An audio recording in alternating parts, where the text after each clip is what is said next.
leaking by sneezing, laughing, or exercising, you are not alone. Let's talk about the solutions. Types of urinary incontinence include stress urinary incontinence, meaning leaking due to the pressure like sneezing, laughing, or lifting.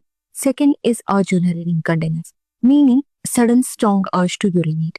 So, strengthening exercises like Kegels could help you support your bladder.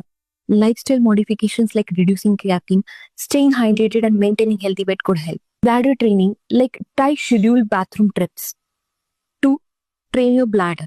And if your symptoms persist, medical therapies like pelvic therapy or surgeries are available.